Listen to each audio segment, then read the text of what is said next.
Spring of 2018 was supposed to be my fresh start after everything fell apart with my ex-husband.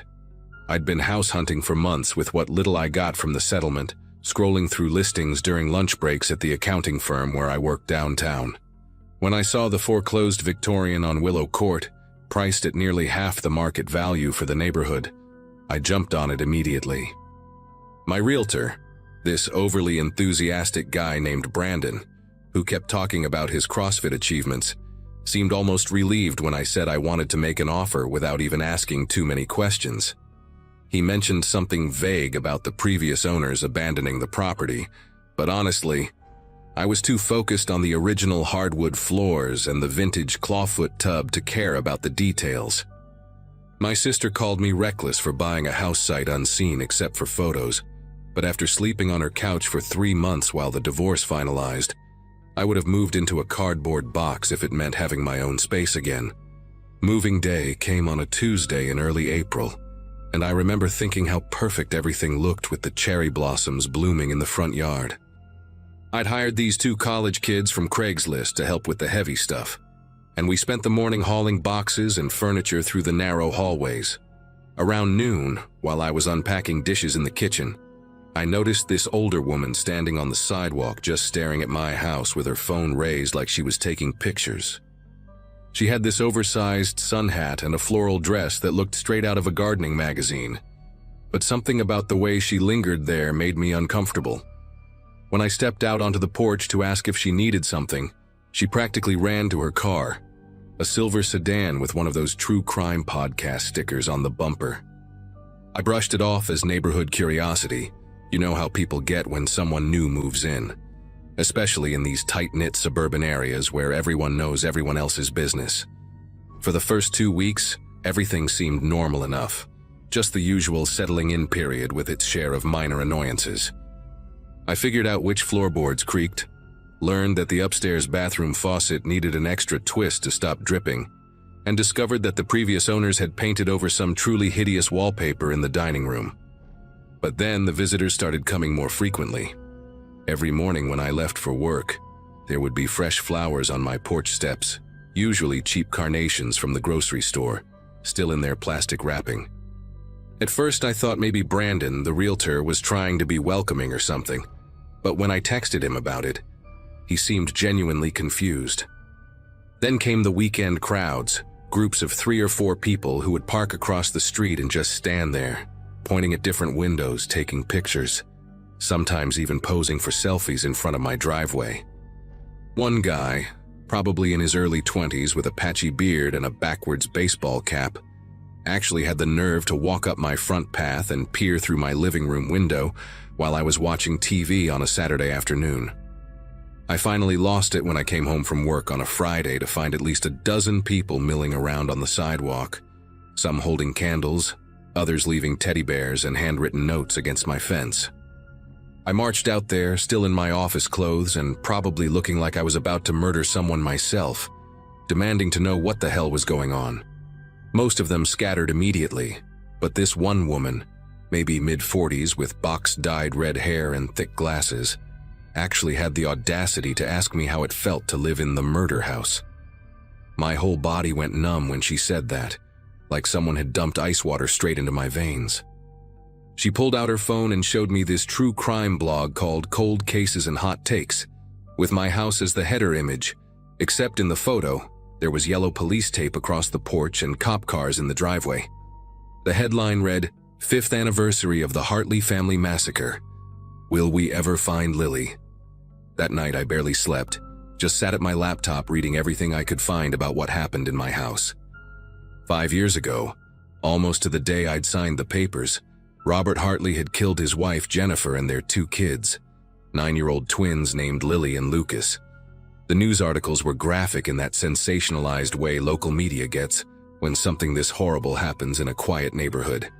He'd used a hammer from his own garage, started in the master bedroom where Jennifer was sleeping, then moved to Lucas's room down the hall. But Lily was never found. Just blood on her sheets and her window left wide open. The police figured Robert had hidden her body somewhere before he hanged himself in the basement, but they never located her remains despite searching the property multiple times. even bringing in cadaver dogs and ground-penetrating radar. The case went cold after 6 months, and the bank foreclosed on the house when no next of kin came forward to claim it. Apparently, it had been sitting empty ever since, through 3 different real estate agencies who couldn't move it until Brandon and his company picked it up and decided not to disclose the full history.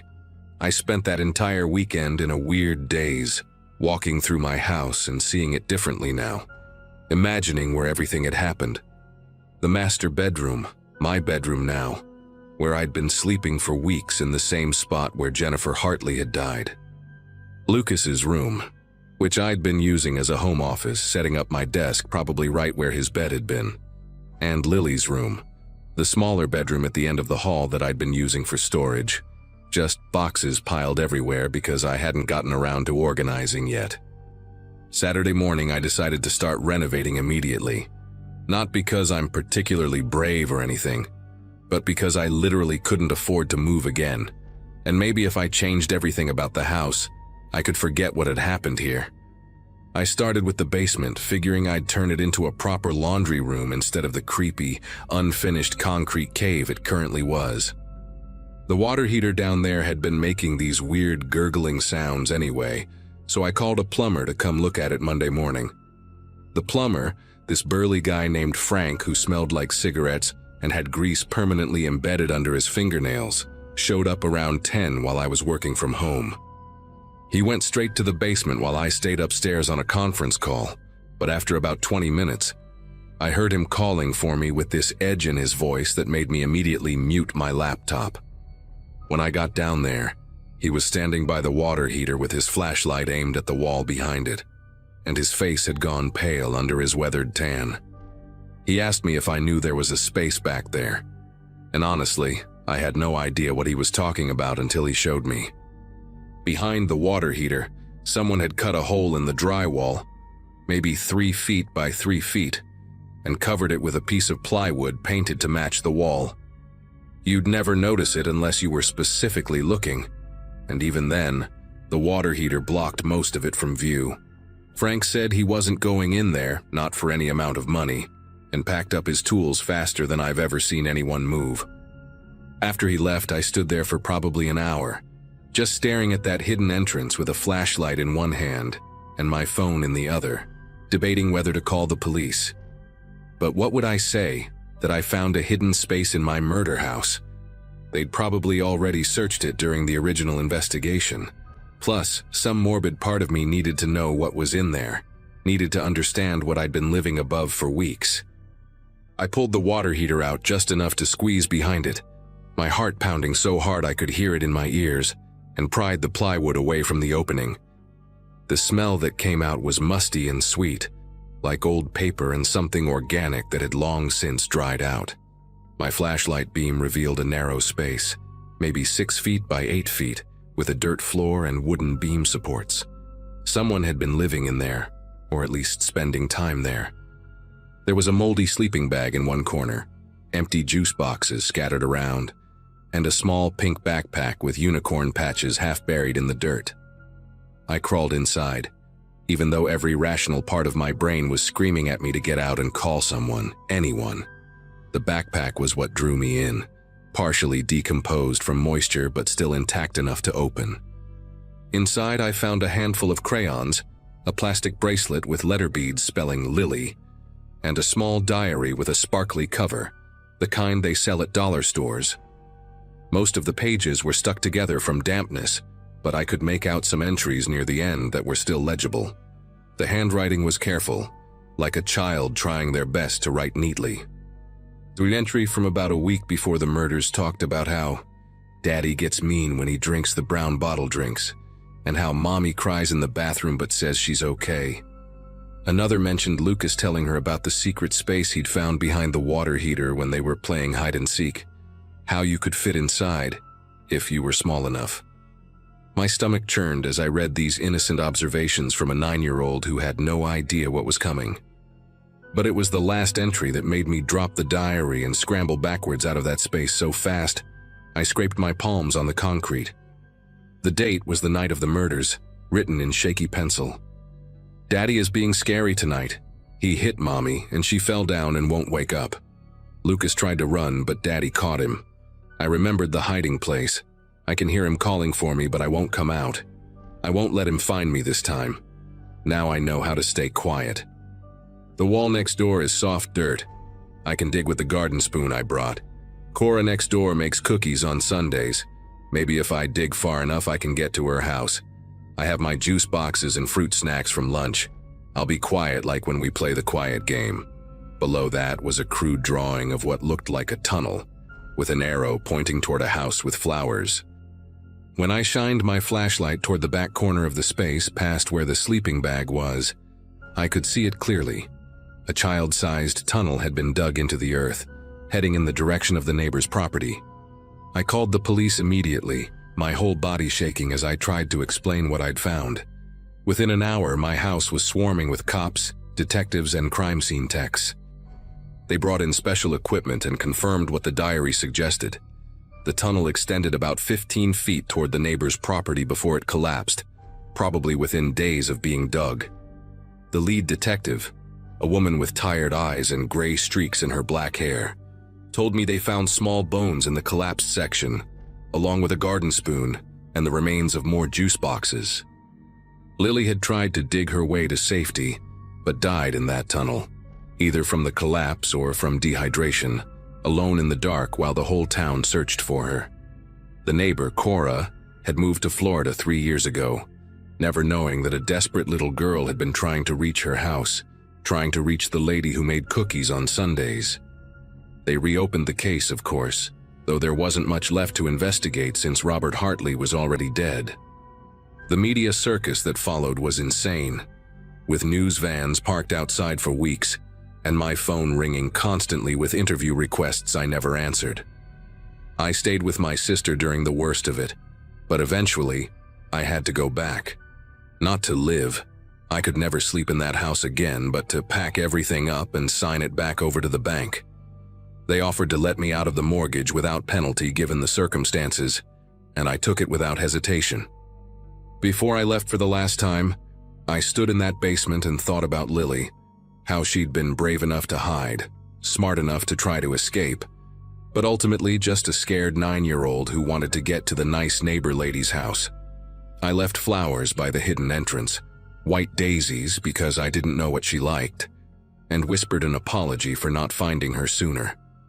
The house sold at auction 2 months later to a developer who tore it down and built a duplex. Sometimes I drive by and see families living there, kids playing in the yard where the cherry tree used to be, and I wonder if they know what was once buried in the earth beneath their feet, or if some stories are better left untold.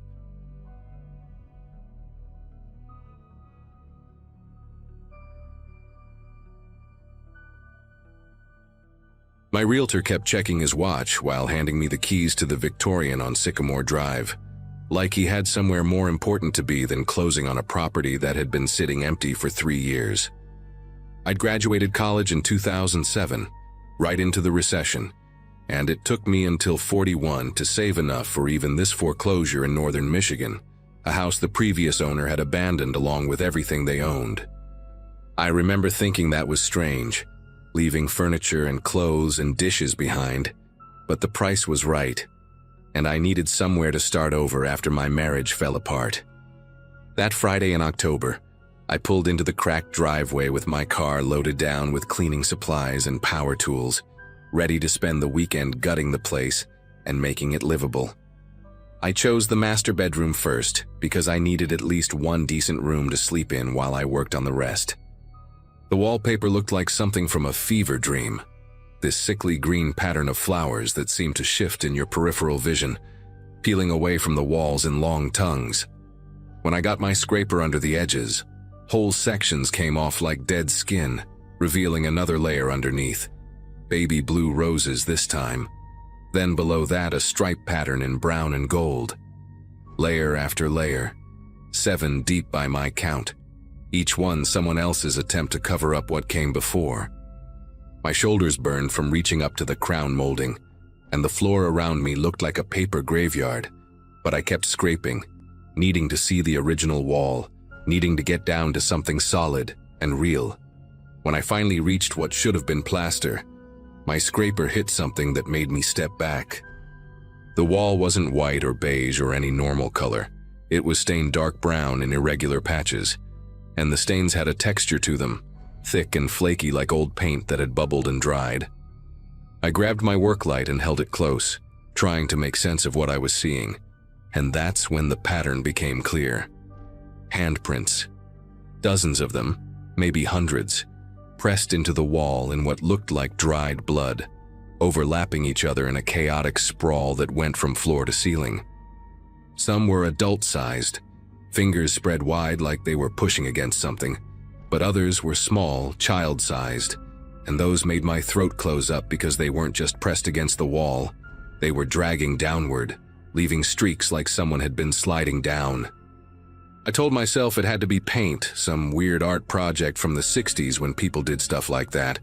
But when I touched one of the prints with my fingernail, dark flakes came off and the smell hit me, metallic and organic and wrong. The handprints weren't random either. They formed a path along the wall, leading toward the corner where the floor met the ceiling, climbing up like whoever made them had been trying to get somewhere impossible. I started following them with my light, documenting everything with my phone because I knew no one would believe this. And I noticed that some of the prints had something embedded in them, tiny white fragments that caught the light. I pulled out a pair of tweezers from my toolkit and carefully extracted one, and it was a fingernail, an actual human fingernail, torn off at the quick and stuck in the dried blood like a confession. My first instinct was to call the police, but I kept thinking about how this would look, me alone in this house with what might be evidence of something terrible, and I needed to know more before I brought anyone else into this. I grabbed a bottle of industrial cleaner and a scrub brush, thinking maybe if I could just clean one section, I could see how deep the stains went. But when I started scrubbing, the blood didn't fade. It seemed to activate somehow, releasing that copper smell even stronger. The handprints near the floor were different from the ones higher up, more frantic, fingers splayed at impossible angles, and I realized they continued under the baseboard. I got my pry bar and worked one of the boards loose, and behind it the blood wasn't just on the wall. It had soaked into the insulation, forming dark crystals that crumbled when I touched them. That's when I noticed the floor itself felt wrong under my knees, hollow in places where it should have been solid. I knocked on different sections with my knuckles, listening for the sound to change, and found a spot about 3 feet from the wall where the board sounded completely empty underneath. The wood there was slightly newer than the rest, maybe 10 years old instead of the original 100-year-old oak, and someone had tried to match the stain but hadn't quite gotten it right. I worked my pry bar into the seam between 2 boards and lifted, and the smell that came up made me gag, sweet and chemical like formaldehyde mixed with decay. Under the floorboards was a shallow space, maybe 8 inches deep, that shouldn't have existed according to the house's original blueprints I'd seen at the closing. Inside that space, arranged with a precision that made my skin prickle, were small bones, definitely not from any animal I recognized, too delicate and too specifically shaped. Mixed in with the bones were locks of hair, each one tied with a different colored ribbon, red and blue and yellow and green, like someone had been collecting them over years. The hair ranged from platinum blonde to deep black, some straight, some curled, all different textures and lengths, and each bundle was labeled with a tiny paper tag written in cramped handwriting I couldn't quite make out in the dim light. But what really made me scramble backward was the stack of Polaroid photographs, maybe 30 of them, bound together with a rubber band that disintegrated when I touched it, scattering the photos across the hidden space like playing cards. The photos showed people sleeping in beds, all taken from the same angle, standing at the foot of the bed looking down at them. Different people, different decades based on the hairstyles and the quality of the film, but always in the same room. This room, I could tell from the distinctive crown molding and the way the window sat off-center in the wall. Men, women, even a few children, all captured in that vulnerable state of deep sleep, mouths slightly open, completely unaware they were being photographed. The dates written on the white borders went back to the 80s, but as I flipped through them, getting closer to the bottom of the stack, the dates got more recent, 2015, 2017, last year. And then I found one that made everything inside me turn to ice. It was me, taken last night. Asleep in the hotel room I'd stayed at before coming to the house this morning. The same angle, the same composition, but I'd been alone in that room with the door locked and chained. I dropped the photo and backed away from the hole in the floor, my mind racing through possibilities that all led to the same conclusion. Someone had been in my hotel room, someone who knew I was coming here, someone who'd been doing this for decades.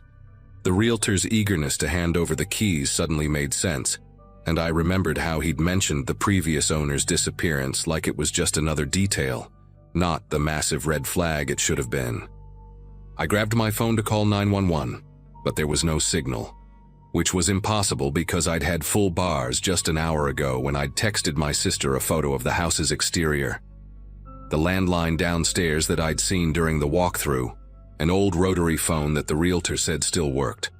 That was my only option, so I started toward the bedroom door, stepping carefully around the exposed cavity in the floor. That's when I heard it, a sound from directly below me, in what should have been the living room ceiling but was clearly another hidden space. It was a scratching noise, rhythmic and deliberate, like someone writing with chalk on a blackboard, and it was getting louder. I looked down through the hole I'd opened and saw that the bones and photos weren't sitting on solid wood like I'd thought. They were resting on another layer of newer boards, and through the gaps between those boards I could see movement, something pale shifting in the darkness below. The scratching stopped, and then I heard breathing, wet and labored, like someone with fluid in their lungs trying to catch their breath, and the pale thing below moved again, resolving into fingers, human fingers, pressing up against the boards from underneath, testing them, finding the weak spots. I ran then, not caring about evidence or explanations, just needing to get out of that house before whatever was below found its way up. My feet hit the stairs hard enough to crack the old wood, and I could hear the scratching following me, moving through the walls themselves, keeping pace as I descended. The front door was exactly as I'd left it, slightly ajar from when I'd carried in my supplies. But when I grabbed the handle to yank it fully open, it wouldn't budge, like someone had nailed it shut from the outside while I was upstairs discovering the truth about this place.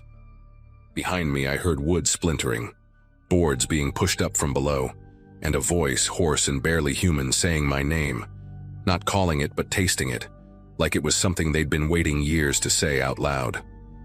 The window in the living room was my only option. One of those old double-hung types with the wavy glass that distorted everything outside. I grabbed a hammer from my tool bag and swung it hard, shattering the glass in a shower of fragments that caught the afternoon light like crystals. I could hear footsteps now, uneven and dragging, coming from the hallway, and when I glanced back I saw him, the realtor, except his clothes were different, older, covered in dust and something darker, and his face was wrong, too pale, too thin, like he'd been living in those spaces between the walls for years, feeding on whatever those bones had once been. He smiled at me with teeth that were too sharp and too many, holding up a new Polaroid camera, the flash already charging with a high-pitched whine, and I understood then that the previous owner hadn't disappeared. They'd never left. They'd just moved deeper into the house's hidden architecture, waiting for the next person desperate enough to buy a too-good-to-be-true foreclosure. I dove through the window frame just as the camera flash exploded behind me, the light so bright, it left purple afterimages dancing across my vision even with my eyes closed. Glass tore through my jacket and jeans as I hit the porch roof and rolled, then dropped the 8 feet to the dead lawn below, landing hard enough to knock the wind out of me. But adrenaline got me moving, got me running to my car with keys already in my hand, and I could hear him behind me, that wet breathing getting closer, but he stopped at the property line, just stood there at the edge of the yard watching as I fumbled with the ignition. In my rearview mirror as I peeled out, I saw him walk back into the house, patient, unhurried, already preparing for the next buyer, and I realized he'd been playing this game for decades, maybe longer, and the house would go back on the market soon enough, priced to move, perfect for someone starting over. I drove straight to the state police barracks in Grayling and filed a report, showed them the photos on my phone, the fingernail I'd pocketed, even the fresh cuts from the window glass. But when they sent officers to investigate, the house was empty, normal. Just dusty rooms and old furniture, no blood on the walls, no hidden spaces in the floor, nothing but a standard foreclosure property that had been on the market for months. The realtor's office had no record of anyone by the name he'd given me, and the business card he'd handed me at closing had somehow turned blank in my wallet, just white cardstock with nothing printed on it. They suggested stress, suggested therapy, suggested maybe I'd had some kind of episode, but I know what I saw, what I found, and what still visits me some nights, because I'll wake up to find fresh Polaroid photos on my nightstand, pictures of me sleeping in my new apartment 2 states away, each one labeled with yesterday's date, each one telling me that the property line was just a courtesy, not a boundary, and that some sales, once made, can never really be undone.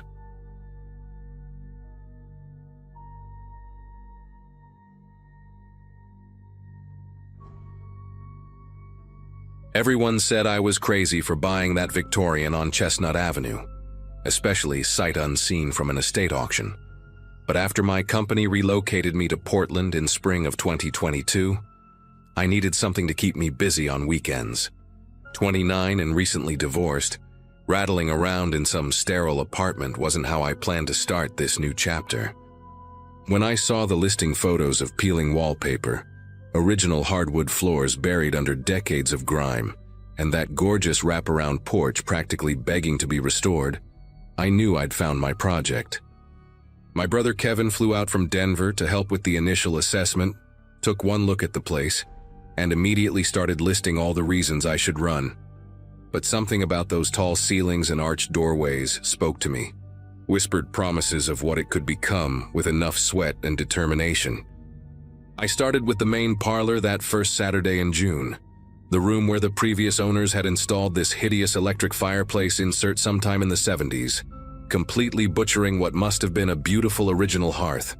Crowbar in hand, safety goggles fogging up from the heat, I began prying away the aluminum frame, revealing layers of different materials like geological strata of bad home improvement decisions. Behind the insert, someone had sloppily mortared in regular red bricks, not even attempting to match the original masonry work. And as I started chipping away at them, I noticed something strange. These bricks weren't just closing off the chimney opening. They continued up into the flue itself, packed tight and deliberate, as if someone wanted to make absolutely sure nothing could ever come down or up through that space again. Each swing of my hammer sent chunks of mortar raining down, coating me in 100-year-old dust that turned my hair gray and stuck to the sweat on my arms. After about an hour of steady work, I'd cleared enough bricks to shine my work light up into the chimney, and what I saw made me pause mid-swing. The flue wasn't just blocked. Someone had built what looked like a false floor about 4 feet up, creating a hidden cavity between the original fireplace opening and this makeshift barrier. My first thought was maybe someone had stashed valuables up there during the Depression, or perhaps Prohibition-era bottles, the kind of discovery that would make this whole renovation worth it. I texted Kevin a photo, joking that I might have just found our retirement fund, and he replied with a string of $sign emojis, telling me to be careful not to damage anything valuable. It took another 2 hours to clear enough space to actually reach into the cavity, and by then, the afternoon sun was slanting through the parlor windows, casting long shadows across the debris-covered floor. I stuck my arm up through the opening, feeling around blindly in the dark space above, my fingers brushing against what felt like rough burlap or canvas. When I managed to grab hold and pull, a child's shoe tumbled out, landing with a soft thud on the plastic sheet I'd laid down. Not just any shoe, but a tiny leather boot, the kind with buttons up the side that kids wore maybe 100 years ago, still laced up tight as if someone had just taken it off. The leather was stiff and cracked, covered in a layer of grime that had turned it almost black, and there was something unsettling about how perfectly preserved it was, like it had been waiting there all this time. I reached back up into the cavity, this time more cautiously, my fingers exploring the space with the kind of careful touch you'd use to check if a stove is still hot. More shoes came tumbling down, one after another, each one small, each one different. Some with worn-down heels, others barely scuffed like they'd only been worn once or twice. 7 pairs in total, arranged in what must have been a deliberate pattern up there, though now they lay scattered across my plastic sheet like evidence at a crime scene. The strangest part was how they were all different sizes, ranging from what looked like a toddler's first walking shoes to maybe a child of 10 or 11, and none of them matched, not a single pair among them. I knelt there, surrounded by these tiny shoes, and felt this creeping sensation working its way up my spine, the kind of feeling you get when you realize you're looking at something that has a story, a bad story, one that nobody wanted told. Against every instinct telling me to stop, to call someone, maybe the police or at least Kevin, I grabbed my work light and hoisted myself up to look directly into the cavity. The smell hit me first, dry and stale, like opening an attic that's been sealed for decades, mixed with something else, something organic and wrong. When the beam of my light swept across the space, I saw that the walls weren't just brick and mortar. They were covered in scratches, hundreds of them, maybe thousands, carved deep into the old bricks in frantic, overlapping patterns. Some looked like tally marks, groups of 5 with the diagonal slash through them, covering one section of wall from top to bottom. Others were more chaotic, desperate gouges that had left grooves so deep you could fit a finger in them. And in several places there were dark stains embedded in these scratches, rusty brown streaks that had seeped into the porous brick. My light caught something white in the corner, and when I focused the beam, I nearly lost my grip and fell backward off the ladder. Teeth. Small human teeth scattered across the floor of the cavity like someone had emptied a jar of baby teeth, except there were too many, far too many for just one child. They were everywhere, dozens of them, some still pearly white, others yellowed with age, a few with dark cavities or broken in half. Mixed in with them were what looked like fingernails, tiny crescents that had turned brittle and translucent over time, and when I shifted my light, I could see more embedded in the mortar between the bricks, pressed in like decorations in some sick mosaic. My breathing had gone shallow, and I could hear my pulse hammering in my ears as I tried to process what I was looking at, tried to make it make sense in some way that didn't involve what my brain was screaming at me. I pulled out my phone with shaking fingers and started taking photos, the flash illuminating the cavity in stark, horrible detail with each shot. That's when I noticed the writing, scratched into the bricks near what would have been the top of the original fireplace opening. Most of it was illegible, just frantic scratching, but I could make out dates, 1897, 1903, 1911, and names or parts of names. Tom, Margaret, Eli, scratched by different hands, some in childish scrawl, others more desperate and jagged. Below them all, carved deeper and more deliberately than the rest, someone had written, "They make us climb," in letters that must have taken hours to gouge into the brick. The photo I took of those words came out blurry because I couldn't hold the phone steady, and when I tried to take another, I heard something shift in the cavity, a soft sliding sound like fabric against brick, even though I knew nothing could be moving in there. I scrambled down from the ladder so fast I knocked over my toolbox, sending hammers and screwdrivers clattering across the hardwood floor. Standing there in my own living room, covered in century-old dust and trying to catch my breath, I called Kevin, but when he answered, I couldn't form the words to explain what I'd found. How do you tell someone that your house has a chimney full of children's teeth and fingernails, that the walls are covered in desperate scratches from kids who were made to climb up into that dark space for God knows what reason? He kept asking if I was okay, said I sounded weird, and finally I just told him to come over right away, that I'd found something bad, really bad, and hung up before he could ask questions. While I waited, I stood guard in front of the fireplace like something might crawl out of it, unable to look away from that dark opening I'd created. Kevin arrived in 20 minutes, which must have been some kind of record from his apartment across town, and the look on his face when he saw me, wild-eyed and dust-covered, would have been funny under different circumstances. I handed him my phone with the photos pulled up, and watched his expression change from confusion to disgust to horror as he swiped through them. He wanted to look for himself, said maybe I was misinterpreting what I'd seen, that there had to be some explanation. But when he climbed up and looked into that cavity, he came down even faster than I had, his face pale and his jaw clenched tight. We argued about calling the police right then, but Kevin pointed out that whatever had happened in there was clearly historical, decades old at least, and we should try to find out more about the house's history first.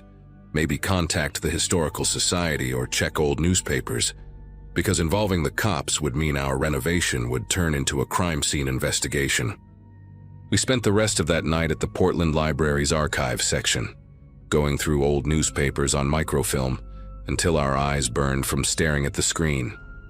It was Kevin who found it first, an article from 1913 about a local chimney sweep named Theodore Blackwood, who'd been arrested after a child died falling from a roof. The article mentioned he'd been using orphans and street children as climbing boys, forcing them up into chimneys to clean them from the inside, a practice that had been outlawed for decades, but apparently continued in secret. The boy who died, 7-year-old Thomas Garrett, had gotten stuck in a flue and suffocated before they could tear the chimney apart to reach him. But here's what made us both go cold. The article said this wasn't Blackwood's first incident, that several children had gone missing over the years while working for him, and neighbors had complained about strange crying sounds coming from houses after he'd done work there. The address mentioned in the article as one of his regular clients was 447 Chestnut Avenue, my house. The police never found the missing children, according to the follow-up articles we found, and Blackwood was only convicted of manslaughter for the one death they could prove, serving just 3 years before disappearing from Portland entirely.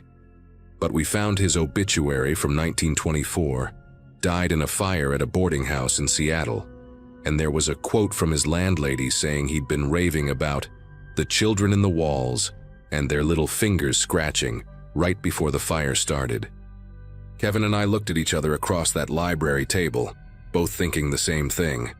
Those kids never made it out of the chimneys they were forced to clean, and someone, maybe Blackwood himself or maybe someone who discovered what he'd done, had sealed up that fireplace to keep the evidence hidden. We called the police the next morning, and within hours my house was crawling with investigators, forensic teams, even an anthropologist who specialized in historical remains. They confirmed what we'd suspected, finding bone fragments mixed in with the teeth and fingernails, and they eventually identified at least 4 different children based on DNA analysis, though they said there could have been more. The investigation lasted months, and though they couldn't match the remains to any specific missing persons cases from that era, they gave the children a proper burial in a ceremony that made the national news. I sold the house as soon as the investigation wrapped up, taking a massive loss but not caring, because I knew I'd never sleep soundly there again. Never stop imagining those kids trapped in that dark space, scratching at the bricks until their fingers bled, leaving their desperate message for someone, anyone, to find them over a century later.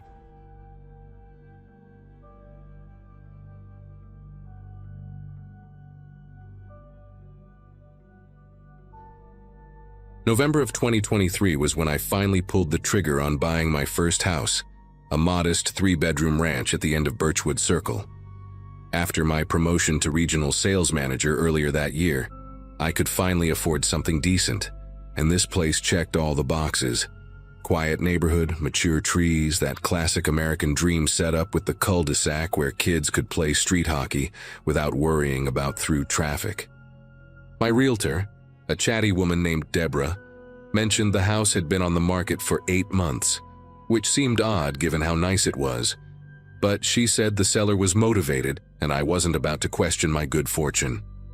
Moving in felt like starting fresh at 34, especially after the disaster of my previous apartment situation with roommates who thought dirty dishes were decorative art.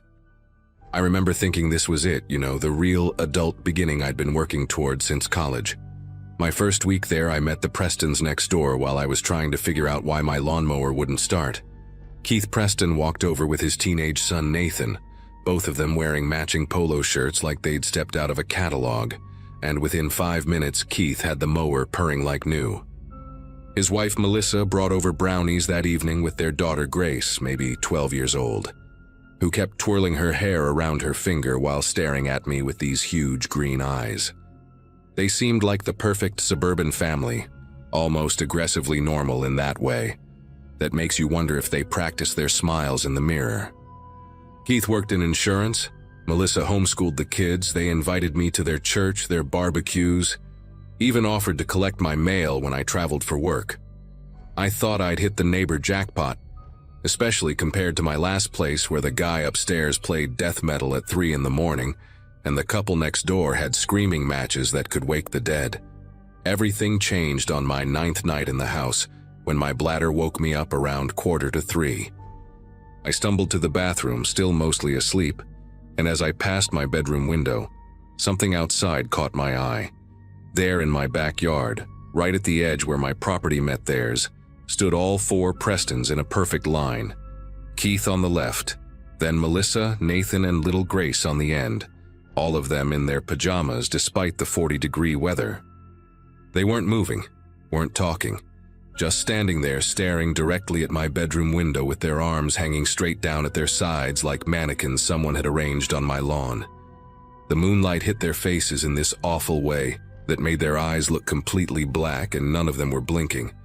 Not once in the whole minute I stood there trying to process what I was seeing.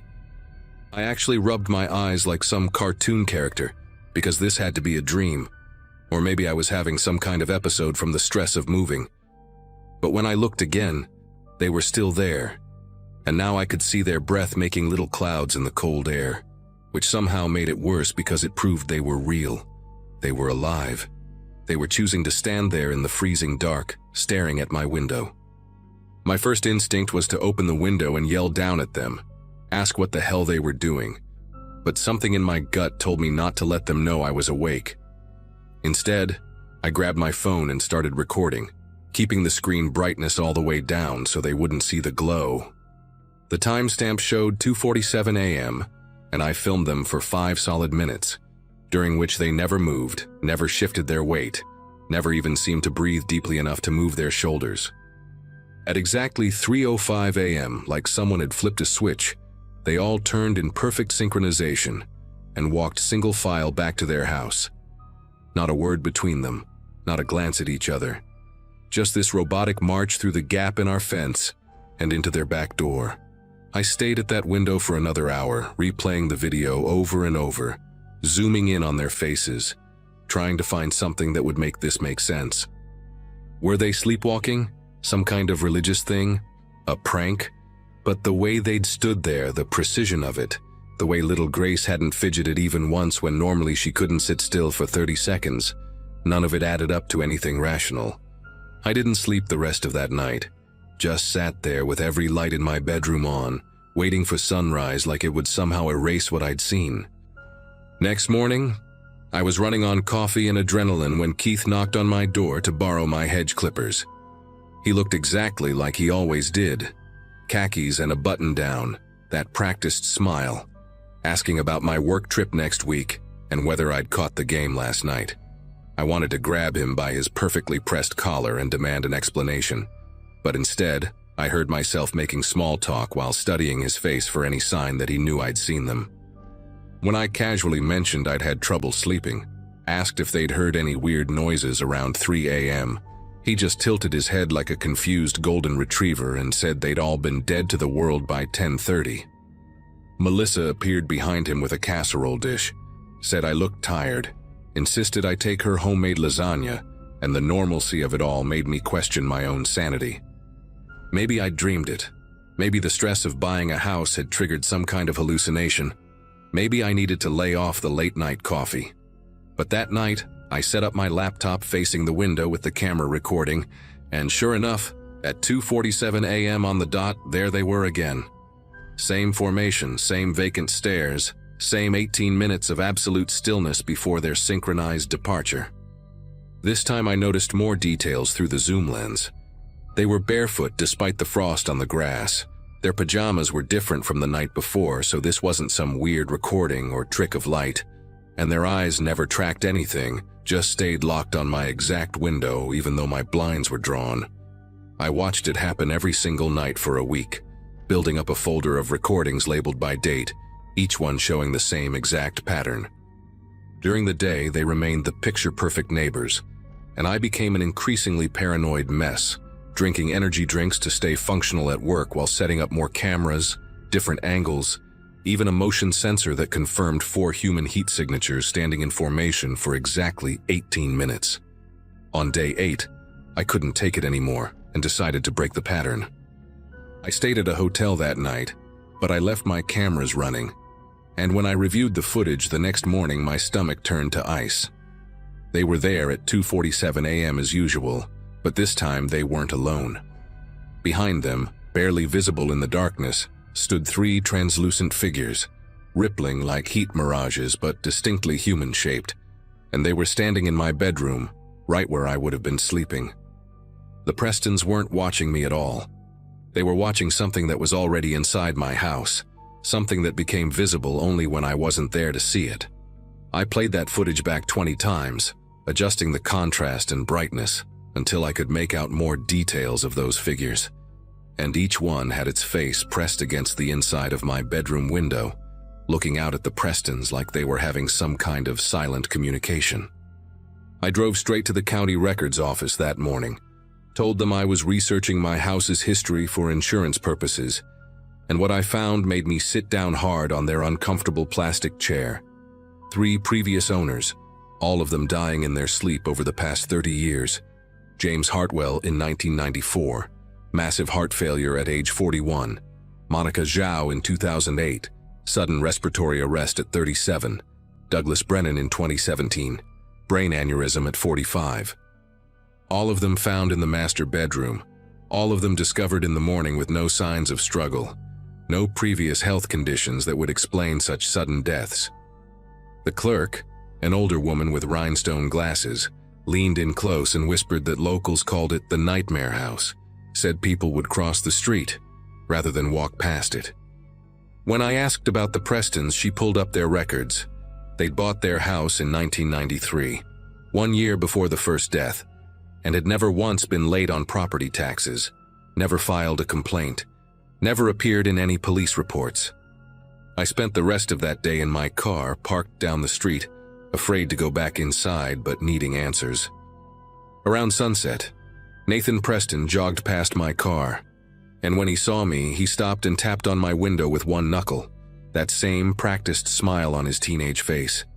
He asked if everything was all right, mentioned his mom was worried about me, said I hadn't been looking well lately and maybe I should get some rest. There was something in the way he said rest, drawing out the word like he was tasting it, that made every hair on my neck stand up. I told him I was fine, just work stress, and he nodded slowly, never breaking eye contact, then said something that still echoes in my head. His family had been watching over this neighborhood for a long time, making sure everyone got what they deserved, and they took their responsibilities very seriously. Then he jogged away, and I noticed he wasn't even breathing hard despite having run at least 3 miles. That night I didn't go home, stayed at the hotel again, but I kept checking my cameras through the app on my phone.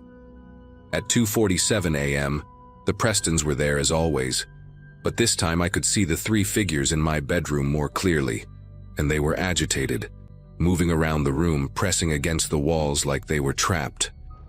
One of them kept going to the bedroom door and back to the window, over and over, and I realized with growing horror that it was following the same path I took every night when I got up to use the bathroom. These weren't ghosts or hallucinations.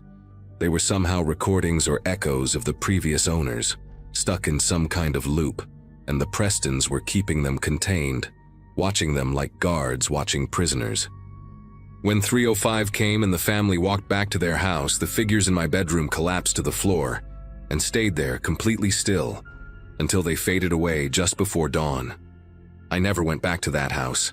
Packed everything I could fit in my car the next afternoon while the Prestons were at their church, left the rest behind, didn't even bother trying to sell the place, just stopped paying the mortgage and let the bank have it. Found out later it went back on the market after 6 months, sold to a young couple from out of state, who probably got the same great deal I did.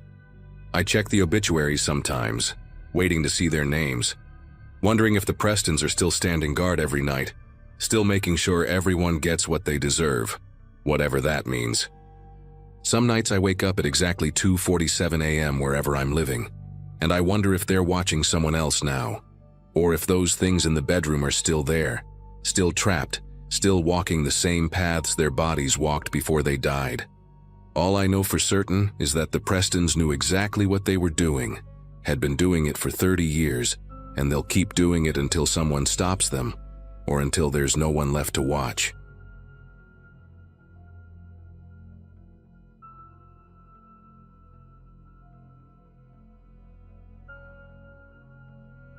When I graduated college in 2012, buying a house seemed impossible. But estate sales change everything when someone dies without family to claim their stuff. The Holloway property sat on Riverside Lane for 6 weeks before I saw the listing. A 3-bedroom ranch with original hardwood floors and a price tag that made my real estate agent do a double take. Mrs. Violet Holloway had died at 93, alone, and the state needed to liquidate her assets fast.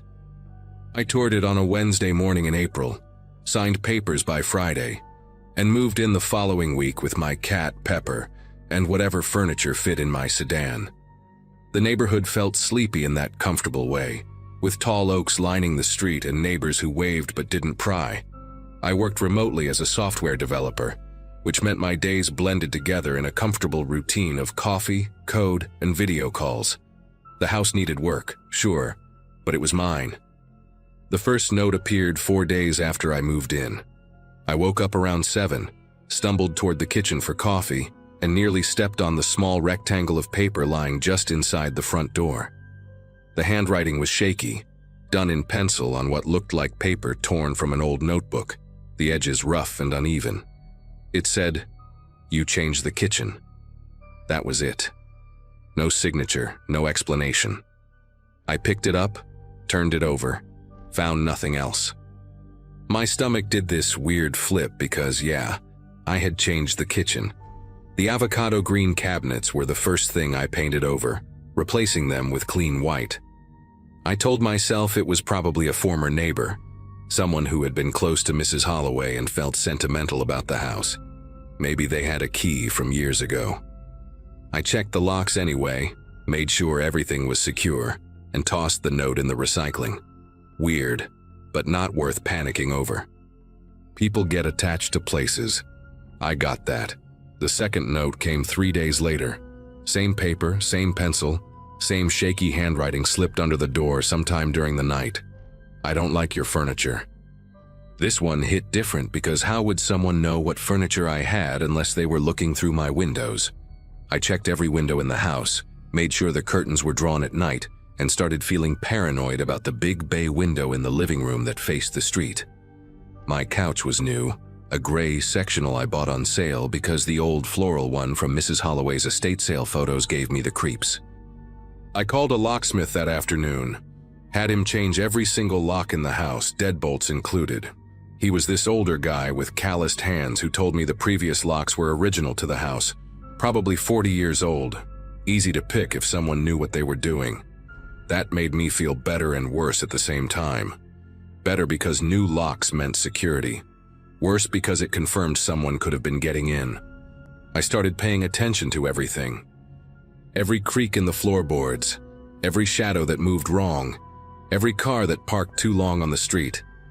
My work suffered because I kept getting up during meetings to check the doors, to peer out windows, to make sure Pepper was not freaking out about something I could not see.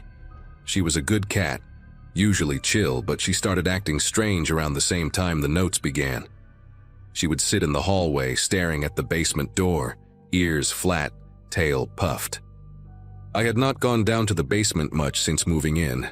It was unfinished, just concrete and exposed beams. Boxes of Mrs. Holloway's things the estate sale people did not bother with, and a musty smell that made my nose itch. But Pepper's behavior made me nervous, so I propped a chair under the basement doorknob at night, told myself I was being ridiculous, and barely slept anyway. The third note showed up on a Monday morning, and this one made my heart pound so hard I thought I might pass out. "You sleep on the wrong side." Wrong side of what? The bed? How could anyone possibly know which side of the bed I slept on, unless they had been in my bedroom, standing there watching me while I was unconscious and vulnerable. I grabbed my phone with shaking fingers and called the police. The officer who came out was polite but useless. A young guy named Officer Davison, who walked through the house, checked the windows, and basically told me that without evidence of forced entry or actual threat, there was not much they could do. He suggested I install security cameras, gave me a case number, and left. I wanted to scream at him that someone was in my house, that these notes proved it, but his bored expression told me he thought I was paranoid or looking for attention. The moment he drove away, I ordered cameras online, the expensive kind with night vision and motion sensors, paid extra for next-day delivery. I installed 4 cameras by myself the following evening. One pointed at the front door, one at the back door, one covering the living room and hallway, and one in my bedroom because I needed to know if someone was coming in while I slept. The app on my phone would alert me to any motion, save the footage to the cloud, and give me something concrete to show the police when this creep slipped up. For 2 nights, nothing happened. The cameras caught me walking around in pajamas, Pepper jumping on furniture, shadows from car headlights passing outside. Normal stuff. I started to relax, started to think maybe the new locks had scared whoever it was away. Then on the 3rd night, I woke up at 4 in the morning to find another note on the floor by my bed. Not under the front door this time. By my bed, 6 feet from where I had been sleeping. The note said, "The cameras won't help." My whole body went cold. I grabbed my phone, pulled up the camera app with trembling fingers, and scrolled through the footage from the night. Nothing. Hours of nothing. Me sleeping, Pepper curled at my feet. Darkness. Silence. No one entered my room. No one came through the door or the window. The timestamp showed continuous recording with no gaps, no interruptions. It was impossible. I sat on my bed until the sun came up, unable to process what was happening, trying to find a logical explanation that did not exist. Someone was inside my house, someone who knew about the cameras, someone who could move around without triggering a single motion sensor. I called in sick to work, could not even pretend to focus on code when my hands would not stop shaking. I needed help. I called my brother, Andrew, who lived 2 hours away. He thought I was overreacting until I sent him photos of all 4 notes. He said he would drive up that weekend, stay with me, help me figure it out, but I could not wait that long. That afternoon, I started searching the house top to bottom, looking for any opening, any gap, any way someone could be getting inside. I checked every closet, every cabinet, moved furniture, looked behind appliances. When I got to the basement, I almost turned back. That musty smell was stronger, and the single bulb hanging from the ceiling barely lit the space. Pepper refused to follow me down the stairs, just sat at the top, meowing in this anxious way that made my skin prickle. The basement was bigger than I remembered, cluttered with old boxes labeled in faded marker, Christmas decorations, clothes, books. I moved things around, checked the walls, and that's when I noticed something odd about the far corner. The concrete wall had a seam, barely visible, like someone had cut a section and fitted it back. I ran my fingers along the edge, felt it give slightly, and my pulse started hammering in my ears. I pushed against the panel and it swung inward on hidden hinges, revealing a dark opening and a set of wooden stairs leading down into nothing. The smell that came up was worse than musty. It was human, lived in. The scent of sweat and unwashed clothes and something else I could not identify. My legs felt like they might give out, but I forced myself to pull out my phone, turn on the flashlight, and descend those stairs. Each step creaked under my weight and the air got colder the farther down I went. The sublevel was not large, maybe 15 feet by 20, with a low ceiling that made me hunch. There was a mattress on the floor with rumpled blankets, a camping lantern, scattered food wrappers, empty water bottles. Someone had been living here. Someone was still living here. On the wall, taped up like some kind of sick gallery, were photographs, dozens of them. Pictures of me carrying boxes into the house on moving day, Me painting the kitchen cabinets, me sitting on my couch with my laptop, me asleep in my bed, all taken from angles inside the house. My breathing came fast and shallow, and I felt dizzy like the walls were closing in. There was a small desk in the corner, and on it sat a leather journal, worn and cracked with age. I did not want to touch it, did not want to know, but my hand reached out anyway. The handwriting inside matched the notes, that same shaky scrawl, page after page of entries dated back years. The first entries were from 2003, written by someone named Albert Holloway, Mrs. Holloway's son.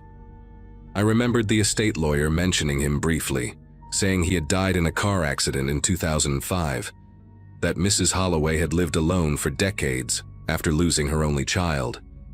But here was his journal, and the entries kept going past 2005, past 2010, past 2020.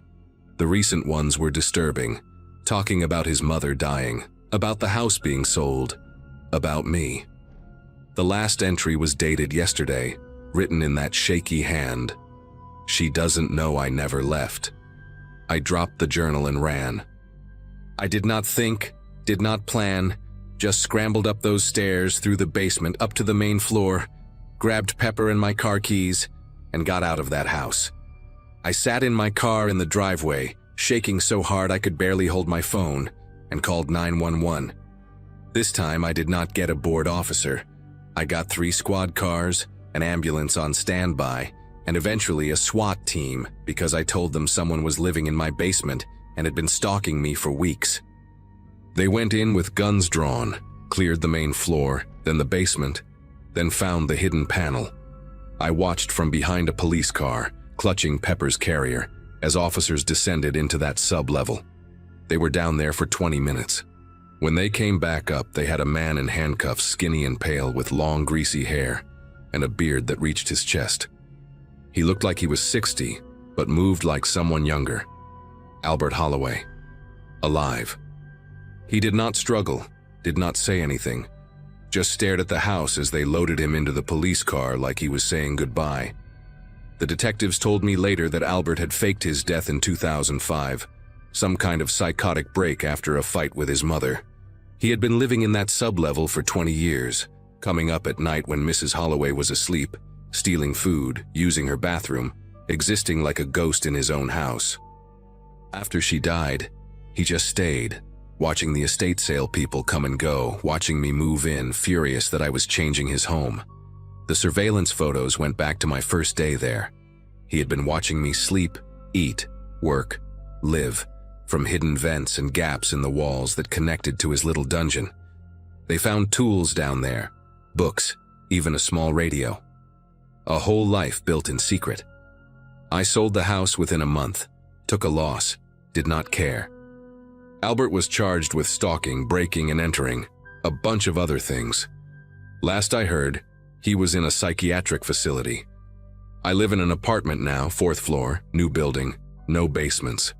I check every wall for seams. I probably always will.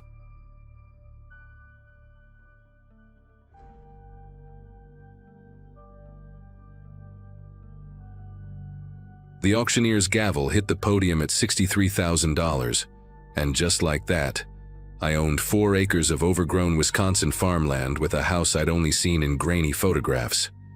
My ex-wife would have called it insane, dropping that kind of money on a property site unseen, but that was exactly why I did it. The divorce papers had been signed for 2 months, and every street corner in Madison reminded me of something I wanted to forget. I needed space, literal and mental, somewhere I could tear things apart and rebuild them however I wanted. The real estate agent met me at the property 3 weeks later, handing over the keys with an apologetic expression that should have been my first warning. She mentioned the previous owner had died in a nursing home, that the place had sat empty since 2011, that I'd need to do extensive clearing before it resembled anything livable. She wasn't exaggerating. When I pulled up that Friday afternoon in May with my German Shepherd mix Charlie riding shotgun, the farmhouse looked like something from a horror movie set. White paint peeled off in long strips, the porch sagged dangerously on one side, and the windows were so caked with grime they reflected nothing but dark squares. The yard had disappeared entirely under waist-high grass and weeds, thick enough that I couldn't see where the property line ended. Charlie bolted from the truck the second I opened the door, vanishing into that jungle of overgrowth with his tail high. I grabbed my toolbox and started hacking a path to the front door, sweat soaking through my shirt within minutes. Inside wasn't much better.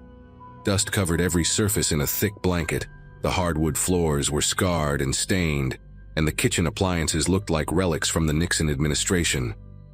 But the structure felt solid, the rooms had good light, and when I stood in the empty living room I heard absolutely nothing. No traffic, no neighbors, no voices, just wind moving through the fields. I set up an air mattress in the largest bedroom on the first floor, the one with windows overlooking the backyard, and fell asleep that night to the sound of Charlie's steady breathing beside me. The real work started that weekend. I spent Saturday morning just mapping out what needed to be done, walking the property line with a machete I'd bought specifically for clearing brush. The backyard was the worst of it, a solid acre of tangled weeds, wild grass, and volunteer trees that had sprouted up in the years of neglect.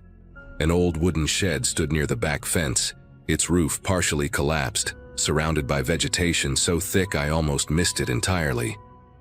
I decided to start there, figuring if I could clear around the outbuildings first, the rest would feel less overwhelming. Charlie followed me everywhere, nose to the ground, investigating every smell with that intense focus dogs get when they're onto something interesting. Around noon, while I was pulling up a stubborn patch of thistle near the shed, he started digging. Not the casual pawing dogs do when they're bored, but aggressive, purposeful digging, sending dirt flying behind him in huge sprays. I called him off twice, but he kept returning to that same spot, a patch of ground about 6 feet from the shed's east wall. His paws worked frantically and he made these low whining sounds in his throat, the kind he'd never made before. I finally walked over and grabbed his collar, pulling him back to examine what had him so fixated.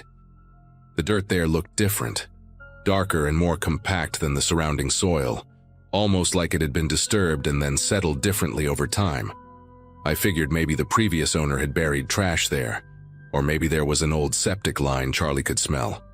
I stuck a shovel in to move him along, planning to just fill the hole back in. The blade sank into the earth easier than it should have, hitting something solid about 2 feet down. Not rock solid, but something with give to it, wrapped in something that crinkled. My first thought was garbage bags, maybe old lawn waste the previous owner had been too lazy to haul away. I dug wider, clearing more dirt, and that's when I saw the edge of it. Thick plastic sheeting, the industrial kind, yellowed with age and soil. I should have stopped right there. Should have filled it back in and called someone, or just left it alone entirely. But curiosity works like a hook, and once it's in you, it pulls. I cleared more earth away, working carefully now, and the plastic became more visible, wrapped around something large and distinctly shaped. The afternoon sun beat down on my neck as I squatted there, hands covered in dirt staring at what I'd uncovered. Then the smell hit me, faint but unmistakable even after all these years. That sweet, sick odor of decay that never fully leaves once organic matter has broken down. My stomach turned, and I stood up fast, the shovel dropping from my hand. Charlie had stopped digging and was sitting about 10 feet away, watching me with his ears pinned back.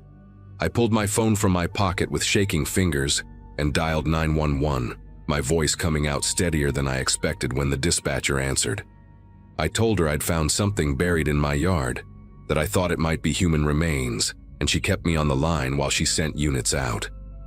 The sheriff's department arrived within 30 minutes, 2 deputies followed by a detective named Vogt, a heavy-set woman in her 50s with gray streaking through her dark hair. She took one look at the partial excavation, made a phone call, and within an hour my backyard had transformed into a crime scene.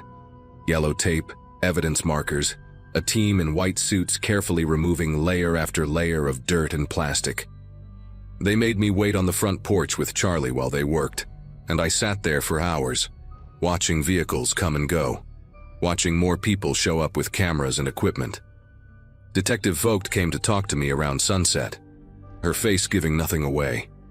She asked how long I'd owned the property, whether I knew the previous owner, whether I'd noticed anything unusual beyond what Charlie had dug up.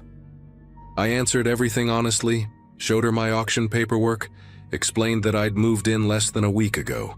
She nodded, taking notes, then told me they'd confirmed human remains, mostly skeletal at this point, wrapped in plastic and buried approximately 3 feet deep. They'd also found personal effects with the body. A wallet, she said, with identification inside. The name on the driver's license was Howard Ernest Shipley, issued in 1984, expiration date stamped 1987.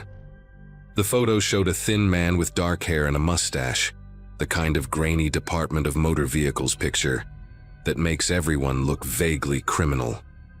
Detective Vogt showed me a photocopy while we sat at my kitchen table 2 days later, after the remains had been removed and the forensics team had finished processing the scene. She'd come back to ask follow-up questions, and I could tell by her body language that something wasn't adding up for her either. I asked the obvious question, who was he? She tapped her pen against her notepad and said that was the problem. Howard Ernest Shipley had no missing person report filed anywhere in the state. No family members had ever reported him gone, no employers, no friends. The address on his license traced to an apartment building in Milwaukee that had been torn down in 1993. They'd run his social security number and found he'd stopped filing taxes after 1987. No death certificate, no records of him past that year. He'd essentially vanished, and nobody had noticed or cared enough to report it. I asked how that was possible, and Vogt just shrugged, her expression tired. She said it happens more than people think, especially back then before everything was connected digitally. Someone with no close family, maybe estranged from relatives, living on the margins of society, they could disappear and leave barely a trace. She asked again if I'd found anything else unusual on the property, any other disturbed ground, anything that seemed out of place. I told her no, and she handed me her card, told me to call if anything came up.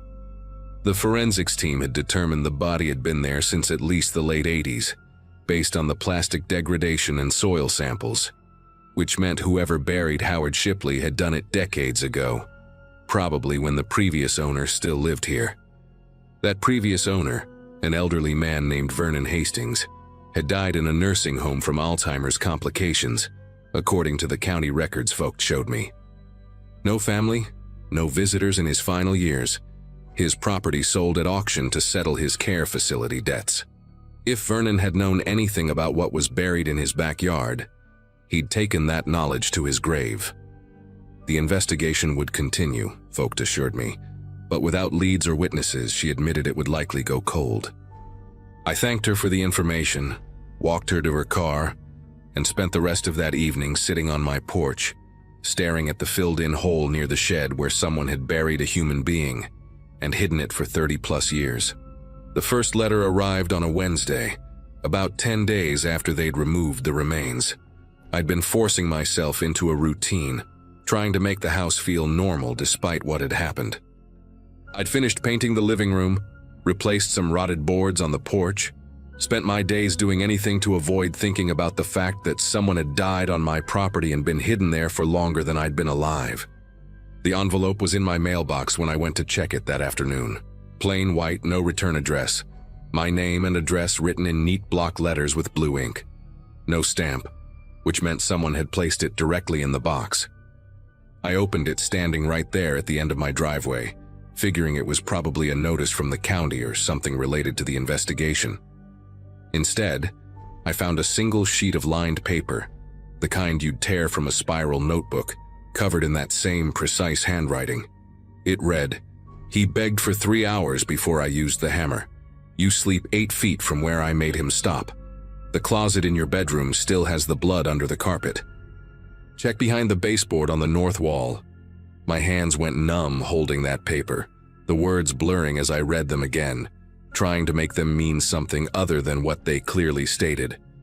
I walked back to the house in a daze, Charlie following beside me, and went straight to my bedroom.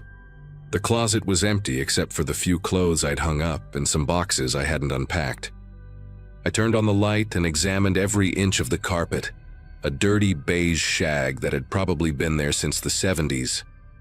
Nothing looked unusual, no stains, no discoloration.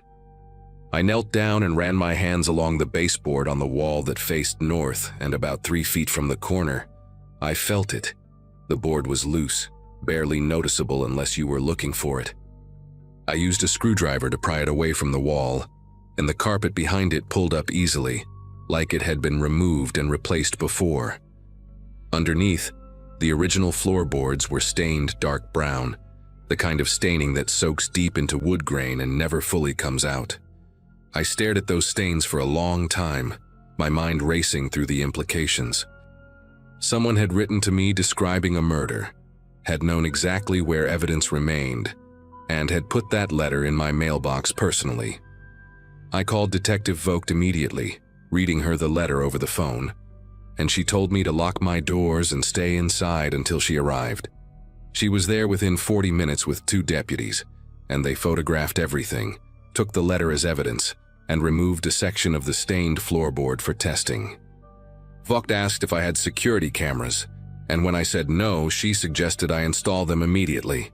The second letter came 4 days later, and this time I watched it happen. I'd been sitting in my living room around 9 in the evening, Charlie asleep on the couch beside me, when I heard the distinct metallic creak of my mailbox opening and closing. I rushed to the window but saw nothing. No car, no person, just darkness and the empty road. I grabbed a flashlight and my phone, dialed Vogt's number while walking down the driveway, and found another white envelope waiting inside. This one was thicker. My heart hammered against my ribs as I carried it back to the house, keeping Vogt on the line while I opened it. Inside was another sheet of lined paper and 3 Polaroid photographs. The letter read, "The police can't help you. They don't know what I know. They weren't there when he realized nobody was coming. When he understood, he'd disappear and nobody would look. I watched him figure that out, the moment it broke him." The Polaroids made my vision tunnel and my knees weaken. They were photos of my bedroom, taken from inside the closet looking out. Recent photos based on the boxes stacked against the wall, the specific way I'd arranged my furniture. One showed my bed in the darkness with me sleeping in it, the angle low and close. Someone had been standing in my closet, maybe 5 feet from where I slept, and photographed me. I didn't sleep in that house again. Vogt had deputies patrol the property hourly, and they dusted the mailbox for prints but found nothing useful, just smudges and partials that matched mine. The Polaroids were analyzed, but Polaroid film doesn't leave the kind of traceable information digital photos do. The handwriting analysis confirmed both letters were written by the same person, someone patient and deliberate, based on the consistent lettering. Vogt brought in a criminal psychologist who said the writer demonstrated detailed knowledge of the crime, likely the perpetrator or someone close to them, and was fixating on me specifically because I'd discovered the body and disrupted their secret. The psychologist suggested the killer might have visited the gravesite regularly over the years, maintaining a connection to what they'd done, and my presence had shattered that ritual. That thought terrified me more than anything else. The idea of someone standing in my yard at night, staring at the spot where they'd buried Howard Shipley decades ago, watching my windows. I moved into a motel in Madison and put the property up for sale immediately, hiring a company to pack my belongings and get them into storage. Charlie stayed with me, and I installed a security system in my motel room, cameras pointing at the door and window. Detective Vogt called me every few days with updates that never went anywhere. The blood on the floorboards matched the age of the remains, but DNA degradation made it impossible to confirm it was Howard Shipley's without living relatives for comparison, and they couldn't find any. The breakthrough came from an unexpected source 5 weeks after I'd left the property. A retired postal worker named Eileen Drummond contacted the sheriff's department after seeing news coverage about the investigation. She'd worked the rural route that included my property from 1982 until 1998, and she remembered Vernon Hastings well. More importantly, She remembered his nephew, a man in his 20s who'd lived with Vernon periodically throughout the 80s, helping him maintain the property during what Eileen described as difficult periods. She remembered because the nephew made her uncomfortable, the way he'd watch her from the windows when she delivered mail, how he'd sometimes be standing at the end of the driveway waiting for her, asking strange questions about her route and schedule. She'd reported it to her supervisor once, but nothing came of it.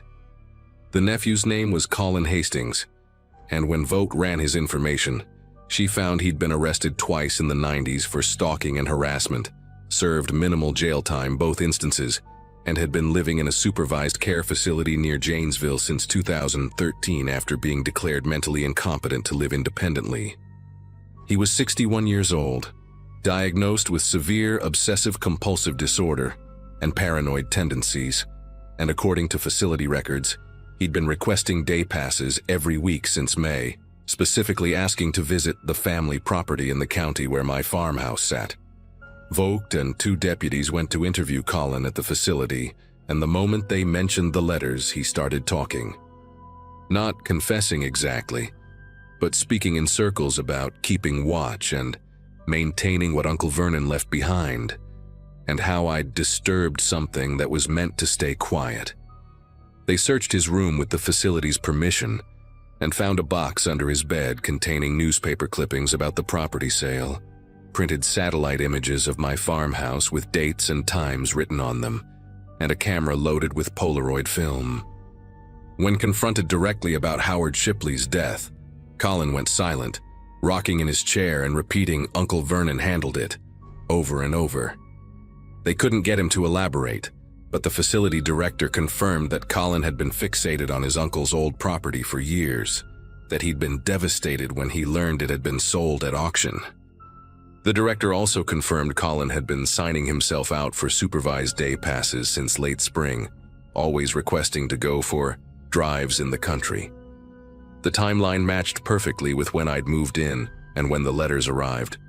Folk told me they'd revoked Colin's day pass privileges permanently and were pursuing charges for criminal trespass, stalking, and harassment. As for the murder itself, Colin wasn't talking, and with Vernon dead and no other witnesses or evidence, they might never know exactly what happened to Howard Shipley that night in 1987. Only that he'd died in that house and been buried by someone who kept the secret for decades.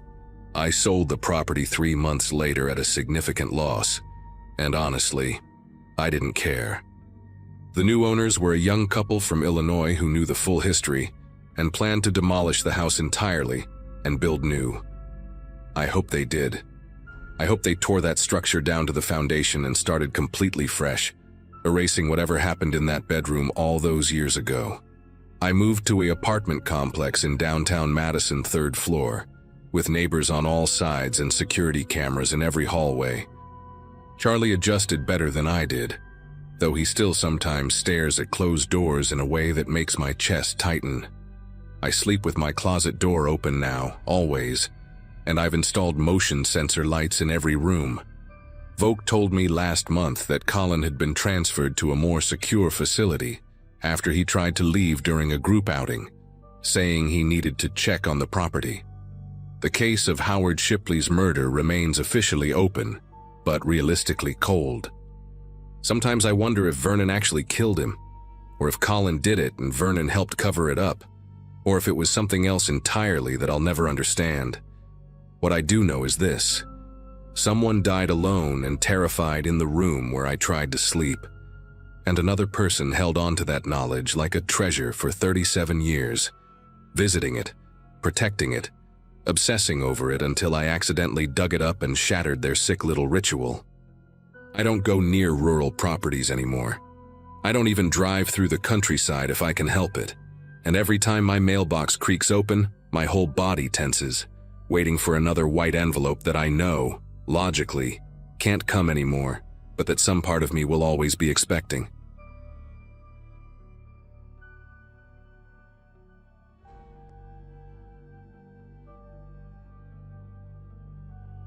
The whole thing happened during a phase of my life where I felt like I finally had some control over my future. I was in my mid-20s, juggling 2 jobs, and trying to build something stable with my girlfriend, Emma. We'd been saving for a long time, and when we found this old foreclosed house listed for way less than anything else in the area, it felt like a door finally opening. The place wasn't pretty, but it had this quiet charm. Wide porch, creaking steps, and an overgrown yard that hinted someone once cared. We planned to fix it up ourselves, room by room. On the day everything started, we had spent the morning clearing rubble from what used to be the dining room, joking about how we were basically starring in our own home renovation show, except with worse lighting and no budget. By late afternoon, we were tackling the hallway walls, scraping paint and marking the studs so we could map out wiring. That was when I noticed a flat patch of wall that didn't match the rest. The texture felt different, too smooth, almost deliberate, like someone had tried to make it blend in but didn't quite understand how the original builder finished their surfaces. I mentioned it to Emma, and she ran her flashlight along the spot, narrowing her eyes the way she does when she's trying to solve a puzzle. She tapped it with a knuckle, and the sound came back dull, not hollow like the rest of the wall. We exchanged this quick, excited look, thinking maybe we'd found some old hidden storage or a sealed chimney. Honestly, the possibility of any cool old house secret felt like a victory. Once we cut into the drywall, the excitement drained into something heavier. Behind the panel was a wooden door we hadn't seen anywhere on the house plans. Solid, faded, and scuffed as if someone had tried to scrape something off the surface years ago. The strange part was that it opened inward, yet all 5 deadbolts were installed facing our side. Not standard locks either. These were mismatched ones, brass, steel, sliding, turning, like someone kept adding more each time they felt the previous ones weren't enough. I remember Emma muttering under her breath, not scared exactly, but unsettled in this way that made my chest tighten a little. The air around that door felt heavier, like the hallway suddenly didn't belong to the rest of the house. We hesitated for a moment, then started opening each deadbolt one by one. Some screeched like they hadn't been touched in years. Others moved too easily, as if someone had used them far more recently than we wanted to imagine. When the last lock clicked, a faint, stale smell seeped through the edges, something that reminded me of abandoned places, dust mixed with old fabric and the faint hint of something sour. Emma stepped back and let me push the door inward. It didn't resist. It just drifted open with this slow, weighted motion. That's when the beam of her flashlight caught the room beyond. Finished walls, carpet, and in the corner a narrow bed frame with a gray mattress that looked used but neatly placed.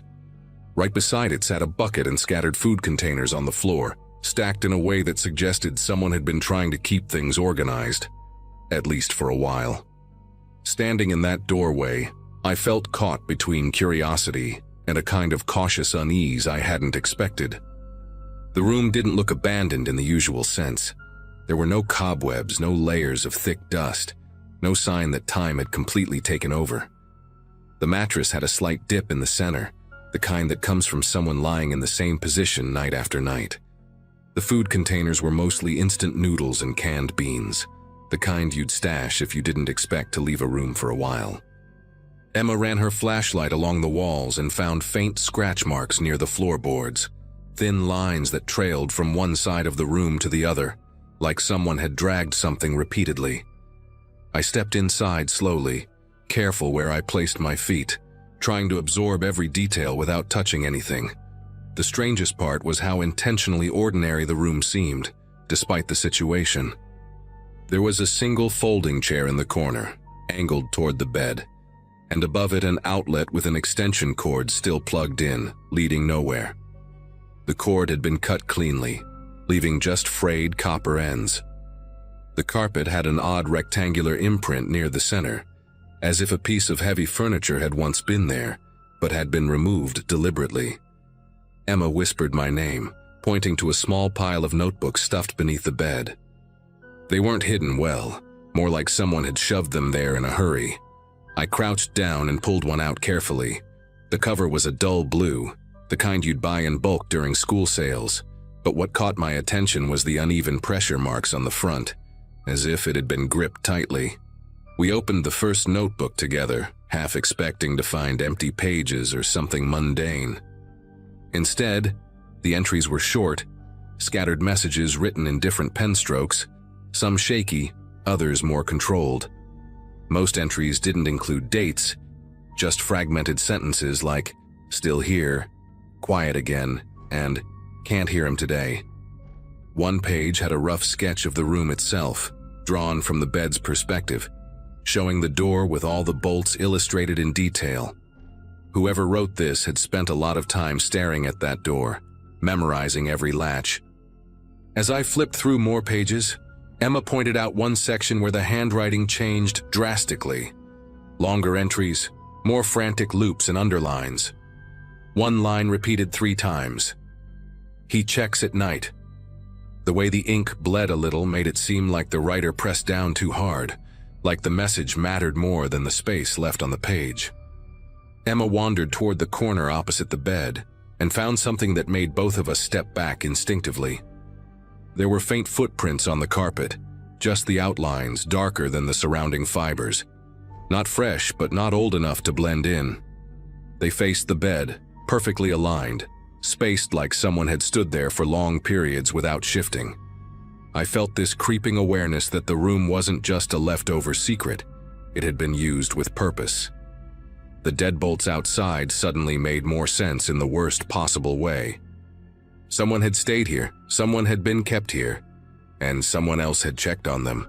The thought made my throat tighten, and I could tell Emma was trying hard not to imagine the stories behind those footprints.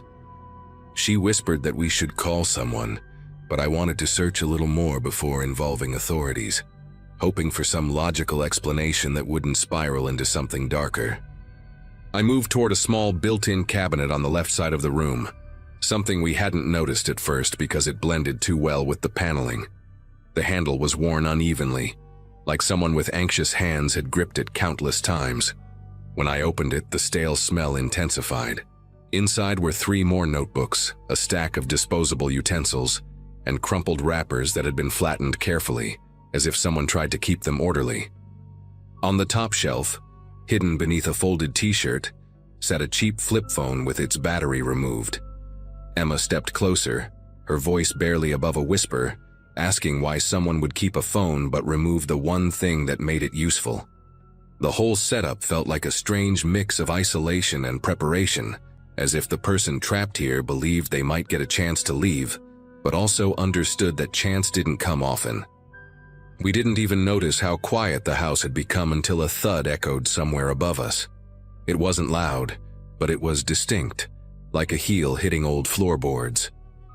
Emma's eyes widened, reflecting the flashlight beam as she stared at the open doorway behind me. The sound didn't repeat, but the stillness afterward pressed down hard on both of us. I glanced toward the stairs leading up to the hall, trying to reassure myself that an old house settling could explain it, though the timing felt too precise. Emma reached for my sleeve and whispered that we should go back upstairs now. Before leaving, I snapped a photo of the room with my phone, not to analyze later, just so I had something to show if anyone questioned our story. As we stepped out, I made sure to keep the door wide open. For some reason, closing it felt wrong, almost disrespectful to whoever had been locked inside. When we got upstairs, the hallway lights we'd left on earlier were flickering. Not aggressively, just an uneven pulse that didn't match the rhythm of faulty wiring. Emma stayed close beside me while I checked each room, calling out just in case someone had wandered in without us hearing. Each space was empty, tools untouched, windows still latched. I could sense Emma's breathing quicken behind me, and the weight of everything we just discovered made the house feel smaller, like the walls were listening. We sat on the porch steps to get some air, trying to make sense of the day. After a few minutes, Emma insisted we call the police, not to accuse anyone, but because the room felt like something far beyond a renovation issue. So we did. When the officers arrived, they were polite but notably serious after seeing the deadbolts and the notebooks. One of them told us quietly that the room resembled spaces used for long-term confinement, the kind designed to isolate someone without attracting attention. We didn't stay in the house after that. The officers asked us not to touch anything else until they finished their investigation, so we packed a few essentials and left to stay with Emma's cousin. A week later, they told us the room had likely been used within the last couple of years, maybe even more recently. They wouldn't share many details, only that they were still looking for the person responsible. We decided to walk away from the property entirely. The bank bought it back under some legal clause, and we never fought it. Even now, when I think about that room, the notebooks, the footprints, the heavy silence, I still wonder if the person who lived down there ever found a way out, or if the one checking on them still walks around free. I don't have answers, but leaving that house was the only choice that felt right.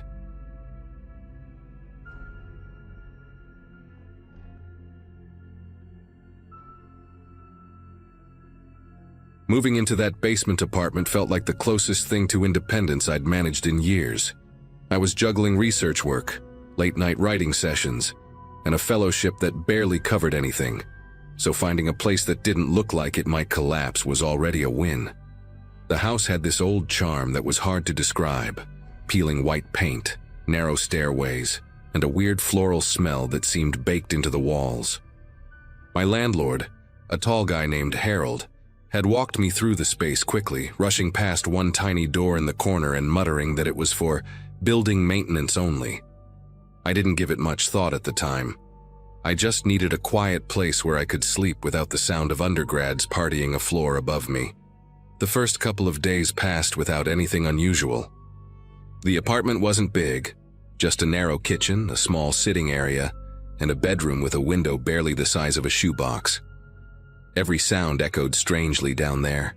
Pipes hummed, the water heater clicked, and sometimes the old wooden beams let out these long sigh-like groans that made the whole place feel alive in a tired sort of way. That little door in the corner remained locked, a plain metal handle and a faded sticker warning that only authorized personnel were allowed. I never saw anyone come or go. There wasn't even dust disturbed around it, which somehow felt odd in a basement. About a week in, I remember sitting at my tiny desk revising a chapter draft when I heard something that didn't blend with the usual basement noises. It wasn't a pipe, and it wasn't the house shifting. It sounded like a short, dry cough, human, unmistakably human, coming from the other side of that locked utility room. At first, I literally laughed under my breath, thinking maybe I'd been awake too long. But then it came again, louder this time, like someone clearing their throat deliberately. I felt this quiet tension crawl through the room, the kind that makes you lift your head slowly because you're trying not to confirm what you think you heard. I walked toward the door, not even sure why, maybe out of instinct more than anything. The air around that corner felt heavier, like it hadn't been stirred in years, and the overhead light flickered a little as I approached. I pressed my ear close to the wood, half hoping I'd hear nothing so I could chalk it up to imagination. Instead, I caught a low, muffled mutter, like someone talking to themselves in a tired, breathless way. It wasn't clear enough to make out words, but the rhythm was familiar. It was the sound of a person trying to steady their breathing. That's when a cold realization hit me. Whatever was behind that door wasn't mechanical, and definitely wasn't building maintenance. As soon as I stepped back from the door, I felt this strange mix of confusion and irritation building inside me. I wasn't scared yet, just unsettled in a way I couldn't explain. I grabbed my phone and went upstairs to talk to Harold, figuring maybe he had someone doing repairs or staying temporarily in that tiny room. When he opened his door, he had this impatient posture, like he'd been interrupted from something important. I told him exactly what I'd heard, keeping my voice calm, expecting a simple explanation. But his expression shifted fast, tightening in a way that made the whole interaction feel wrong. He told me I was mishearing the pipes and not to concern myself with things that didn't involve me. I tried pressing the issue gently, mentioning that it sounded unmistakably human. That's when his tone changed completely. He leaned in a little, his voice dropping to this sharp whisper that didn't match the friendly landlord impression he'd put on when I moved in. He said if I kept making trouble, there were plenty of people waiting for cheap rentals, and he wouldn't hesitate to terminate my lease. The phrasing hit me like a slap. Who talks like that over a noise complaint? I left his doorway feeling oddly defensive, not because of fear, but because I couldn't shake the sense that he was hiding something he didn't want anyone poking at. For the rest of that evening, I kept replaying the moment in my head while pretending to focus on my laptop. The basement felt different now, as if the silence itself had weight. Even regular noises, the hum of the fridge, the creak from upstairs, felt sharper, more deliberate. Every time I glanced toward that little locked door, I felt this nagging tension knotting in my chest.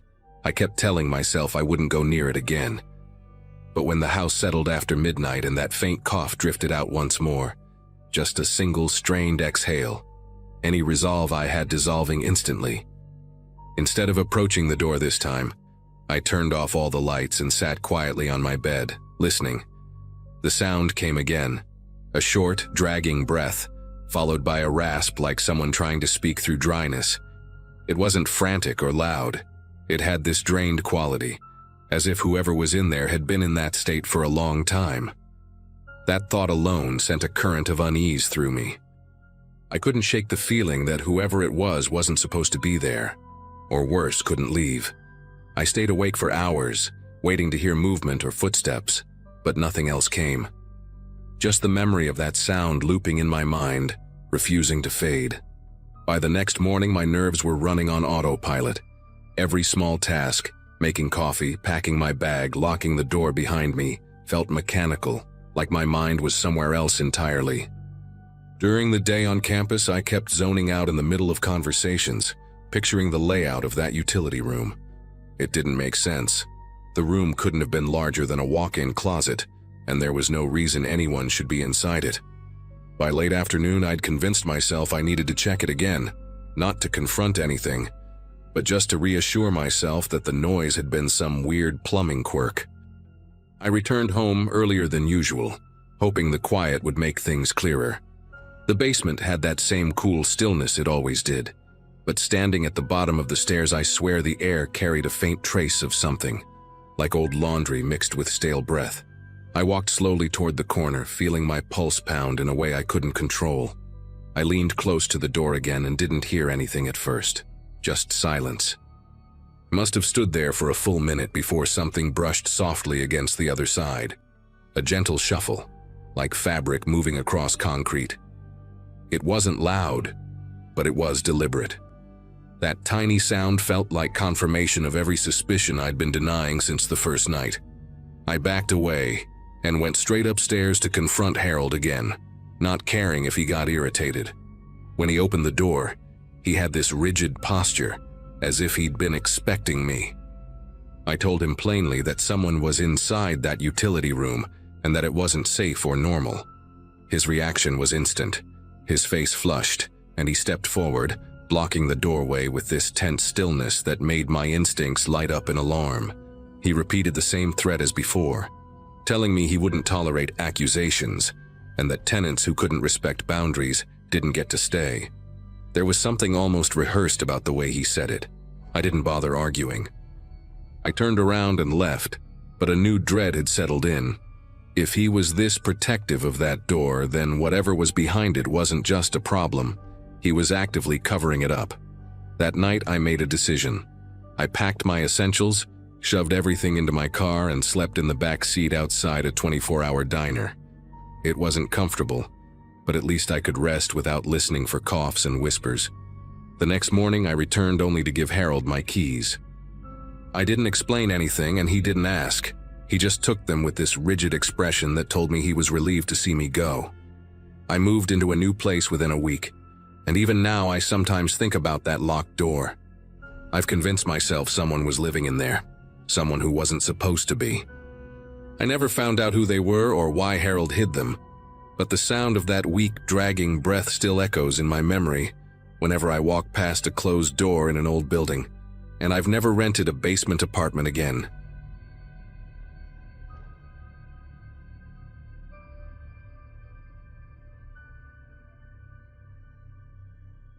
Settling into that suburban place felt strangely quiet from the start, like the kind of silence you only notice after living in a busy apartment for years. I'd taken the house because I needed a reset, new job across town, long shifts, and a growing urge to finally have space that felt my own. The street had wide lawns, old maples leaning over the sidewalks, and neighbors who waved from their driveways but didn't push conversation. That first week, I spent most mornings sipping coffee by the kitchen window, trying to fall into a routine that made sense. It was during one of those early hours, when the sky looked washed out and pale, that I noticed someone standing near the back fence. At first, my mind tried to label her as a neighbor walking a dog or checking a garden bed, but she wasn't doing anything, just standing there, still as a post, looking straight at the window where I stood. Her appearance didn't match what my brain expected from that distance. Shoulder-length dark hair with a messy streak of gray, a heavy knit sweater even though the air wasn't cold, and a posture that gave no hint of hesitation. She looked middle-aged, maybe early 50s, and held her hands close to her sides like she didn't trust them not to shake. What unsettled me most was the intensity of the stare, steady, unblinking, like she was trying to see past the glass and into the room. I remember stepping back, unsure of whether I should wave, shout, or just pretend I hadn't noticed. After a few seconds, she turned and walked off, moving with slow, deliberate steps toward the path behind the yard. No rush, no guilt, just quiet retreat. I waited another minute before even breathing normally again. The next morning, she came back. Same spot near the fence, same stillness, same unwavering attention toward the kitchen window. That time I made myself act. I went outside, expecting her to step away or pretend she was lost. Instead, she faced me calmly, almost politely. She introduced herself as Marla and spoke in this oddly gentle tone, the kind you'd hear from someone offering condolences rather than explaining why they're trespassing. She said she used to live in my house and was just checking on things, as if that were completely normal. When I asked her to leave, she apologized so sincerely that it made me uncomfortable, like I'd interrupted something meaningful to her. She walked off again, quiet and slow, leaving me standing there with questions that felt too strange to ask out loud. By the third morning, her return didn't surprise me as much as it frustrated me. A neighbor seeing this would think I'd invited her or was somehow involved in whatever routine she had built around my backyard. I tried being more firm, told her she couldn't keep coming, couldn't treat the place like it was still hers. She nodded, but the expression on her face didn't match someone learning a boundary. It looked more like someone hearing bad news but accepting it anyway. Later that day, while rearranging boxes in the garage, I found a small, scratched-up house key hidden behind a loose panel near the storage shelf. It wasn't mine. The metal looked worn from years of use, and the keychain attached, a faded leather tag, suggested it had been kept close by someone for a long time. The thought hit me immediately, landing so abruptly I had to sit down. Marla hadn't just been visiting the yard. That key bothered me more than I wanted to admit. I kept turning it in my hand, checking the teeth and comparing it to the spare keys the realtor left for me, and it wasn't even close to any of them. It felt like a relic from a version of the house I didn't know, something belonging to her life here, her routines, her habits, her secrets. I tried to reassure myself by thinking she might have forgotten to return it during the sale, but the way it had been hidden didn't line up with that. People don't tuck things behind panels unless they're trying to keep them accessible without being seen. The thought of her moving around the garage before I lived there, stashing keys and who knows what else, kept replaying in my head. I couldn't shake the suspicion that she wasn't just reminiscing but inspecting. That night, I installed a couple of cheap cameras I'd bought but never bothered to set up. One inside the hallway, one facing the kitchen, and another in the backyard near the patio light. It felt silly at first, like I was overreacting to a harmless, confused woman. But something in me needed evidence, needed to know if she was coming back when I wasn't awake to see her. I went to bed later than usual, drifting in and out of sleep, expecting the alert on my phone to ping at any second. No sound came. By sunrise, I convinced myself the cameras had been unnecessary. The whole situation just an odd interaction blown out of proportion in my head. The morning light looked softer than usual, almost reassuring. until I glanced out the window and saw the empty patch of grass where she usually stood. The absence didn't comfort me. It made my chest tighten in a way that suggested I was missing a piece of a puzzle I hadn't realized existed. Later that afternoon, curiosity won out over my nerves, and I decided to review the footage. At first, everything looked normal. Me making dinner, walking around with my phone, turning off lights. Then around 2 in the morning, the hallway camera flickered for half a second. Nothing dramatic, just enough to catch my attention. When the image steadied, there she was, walking calmly through the living room like she'd memorized every inch of the floor. She didn't rush, didn't hesitate. She moved with the kind of familiarity you only see from someone navigating their own home in the dark. She stepped into my bedroom, the camera catching the outline of her sweater and the subtle dip of her head as she stood at the end of the bed, not moving, not speaking, just standing there, watching me sleep for what the timestamp claimed was nearly 2 hours. I didn't realize I'd been holding my breath until I finally paused the footage. My room looked so normal in the clip. Folded clothes on the chair, half-open blinds, the faint glow of the street lamp outside. And that contrast made the scene feel even more disturbing. She left right before the sun began to lighten the edges of the curtains, slipping through the hallway and letting herself out the back door without making a sound. The knowledge that she'd walked right past me, right through the heart of the house without waking me up, felt like a violation far deeper than anything I'd imagined. Even though it was midday when I watched the footage, the house felt smaller, like the walls were listening. I kept replaying one detail, the way she glanced around the room before leaving, not like someone sneaking out, but like someone making sure everything stayed exactly how she remembered. Calling the police felt like the only reasonable move, even though part of me worried they'd dismiss the whole situation as a misunderstanding with a harmless former homeowner. When the officers arrived, they didn't raise their eyebrows or suggest I was imagining things. They took one look at the footage, and their expressions tightened in a way that told me this wasn't the first unsettling call they'd handled involving someone fixated on a past residence. They asked for the key I'd found, bagged it, and started checking the entry points around the house. One of them pointed out faint scratches near the back door's lock, marks I hadn't noticed because they blended with the old paint. They said they needed to bring her in for questioning, and for the first time since meeting her, I realized I wasn't dealing with someone lost in nostalgia, but someone who had never fully accepted that the house wasn't hers anymore. A detective followed up later that evening, asking for any details I could remember about her appearance, voice, or behavior. I didn't hold much back. Everything still sat fresh in my mind, sharpened by how close she had come to me while I slept. He explained that they had looked her up and found something unexpected.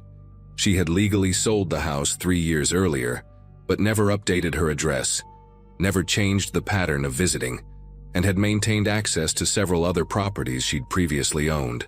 14 to be exact. The detective said she wasn't violent, at least not historically, but her attachment to old homes had escalated in the past year. Hearing him describe her behavior clinically made the whole situation feel even stranger, like I had stumbled into a story no one would believe without proof. They found her later that night sitting on the curb a few blocks away, holding a small ring of keys and talking calmly to herself. She didn't resist, didn't argue. She just said she needed to make sure things were still where they belonged. When they searched her belongings, they found keys to houses scattered across different neighborhoods, labeled with little handwritten notes about the families currently living in them. The idea that she'd been moving quietly through people's lives, checking furniture arrangements or standing in bedrooms like some guardian stuck in the wrong reality, unsettled everyone involved. The officers told me they'd restrict her access and set up a court order to keep her away from my property, promising to patrol the area more frequently for a while. Life eventually settled back into something close to normal. The mornings felt lighter without the dread of seeing her figure at the fence, and sleeping became easier once the locks were changed and the cameras stayed blessedly unremarkable. But there are moments, usually when the house is too quiet or the air feels stale, when I remember the way she stood in the yard those first mornings, focused on the window as if expecting someone else to appear behind the glass. I keep all the lights on in the hallway now, not because I'm scared she'll come back, but because I can't unsee the version of my home that existed in her mind. She might never understand that she no longer lives here, but I've had to accept a different truth. No matter how much you think you know a place, there can always be someone who knows it better, someone who never really left,